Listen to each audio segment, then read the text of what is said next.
Imagine you're mute and not being able to express your pain, yet having a sharp sensation that forces your facial muscles to contract, your eyes to tighten, and your pupils to dilate. Now that's how animals feel pain. They possess the same receptors that process through a similar system as us humans, introducing a burst of adrenaline that results in rooted fear. Therefore, pain isn't a human innovation. And animal suffering has always existed. It isn't invisible. When pain is processed through the brains, it leaves impacts on the living's behavior, and most powerfully, on the face. Scientists were quick to notice that the parts of the brain that process pain is the same part that controls the involuntary facial muscles. And therefore, the grimace scales were born. The grimace scales is an instrument that can measure pain objectively, even though there's complete silence. Which means that when the animal experiences pain, it writes its pain experience on the face, which we could observe their pain through their facial expressions. When pain is alleviated, the grimace score decreases, and when pain recurs, the grimace score increases. This cause and effect relationship could be used from mice to cats and beyond. And in that moment, pain becomes undeniable, no longer theoretical, no longer hidden behind scientific languages or any ethical debate. It is visible. As it's visible, pain no longer asks to be proven. It asks to be acknowledged. And it is the acknowledgement that brings in empathy. We show empathy when we sense distress. We may stay close to each other gently when we are in need. Same as animals. Empathy is something that we often talk about if you're born with it or not. But the truth is, empathy is something that you can learn and get better at by observing and learning from the people around you. Like a muscle, the more you use it, the better and stronger it is. The quiet compassion observed in animals reveals that empathy isn't uniquely human. Although animals are physically different to humans, some people don't feel bad when animals suffer. They might think that animals don't know what's happening to them. But that's a great misconception. Animals do suffer, and not being responsible to their suffering doesn't mean that it doesn't exist. And when compassion couldn't guide actions, especially towards vulnerable animals, the consequences would be visible in a large scale. The UK has many laws to protect animal welfare, as well as many charities being around. But sadly, the statistics show another story. According to the RSPCA reports, Royal Society for the Prevention of Cruelty to Animals, there has been a 25% increase in the animal abusing rates just in the year 2025. But they just simply don't have sufficient manpower to thoroughly investigate in every case, which the RSPCA has received nearly 1 million calls in just a year, with only around 300 inspectors all around England and Wales. It doesn't mean that the cases could be neglected, but it's simply because the demand far exceeds its capacity, which each case refers to an animal being neglected, being abandoned, being hurt on purpose, which is quite a big deal. Here's a real example. This is a little kitten named Dylan. Dylan lives in a house with his siblings who has died with skull injuries and burns, while Dylan himself has suffered with multiple fractures with consistent and repeated harm.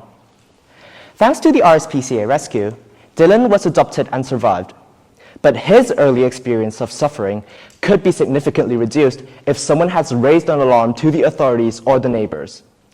And sometimes all it takes to save a life is a simple act of report. This isn't a case unique to the UK. In the US, there is a corruption that existed in the oversight of a zoo located in Miami Road. An inspector who is supposed to enforce laws that protected animal welfare has deliberately warned the zoo about surprise inspections just for some free tickets. This made an environment where the zoo is operated, but with loose enforcement of regulations that protected animal welfare. The situation got progressively worse over time, and no one would have known about it until someone has raised an alarm.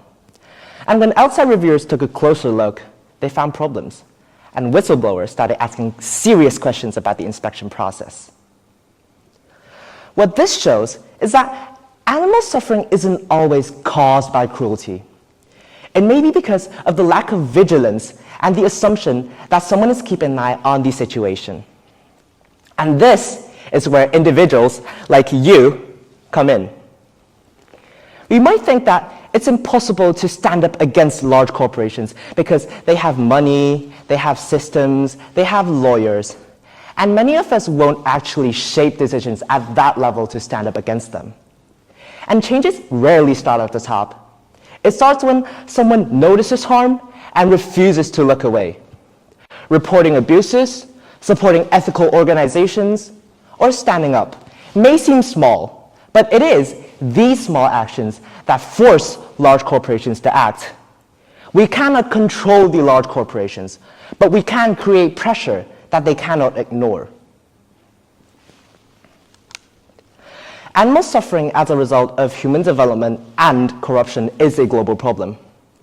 An international investigation dubbed Operation Thunder has highlighted this problem, which involves law enforcement agencies from 134 countries deliberately just to combat the global wildlife illegal trading.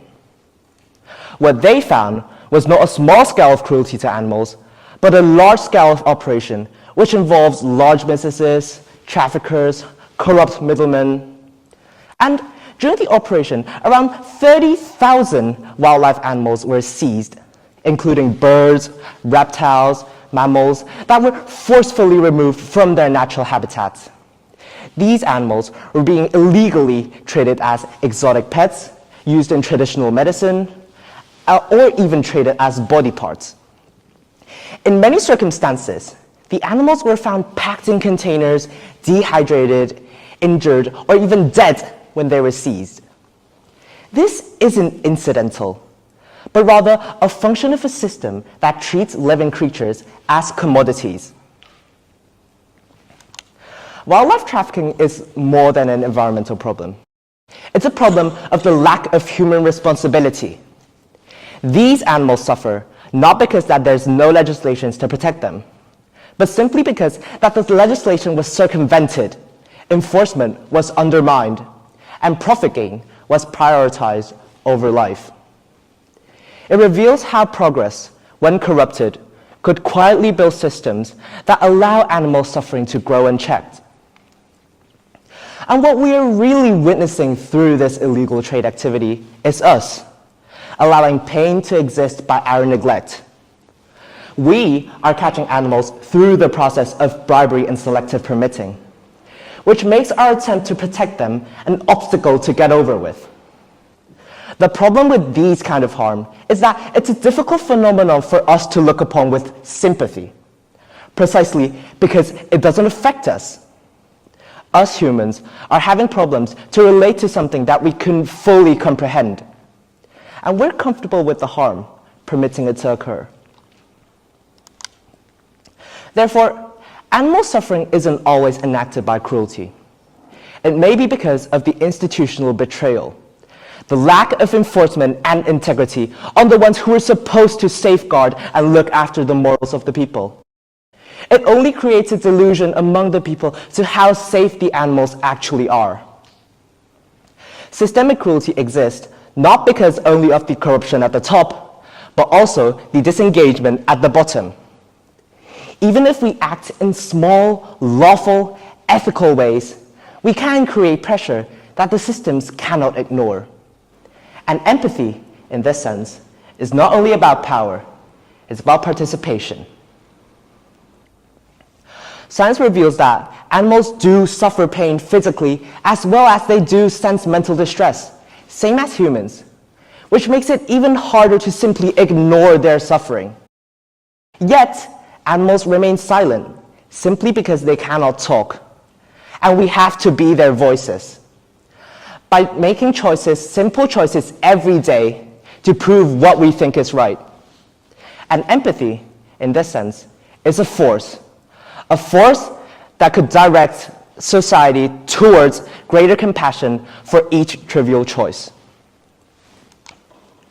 Think twice before buying non-free-range eggs. Think twice before buying skincare products that applies tests on animals. And think twice before asking for a plastic bag in the supermarket. Do we really want to support these manufacturers that prioritize profit over the well-being of the wildlife animals? Do we really want to nourish our skin by using the products that cost lives of animals? Do we really want to use 10 Ps to buy plastic and wrap around the neck of a turtle and let them suffocate? The answer is, and must be, no.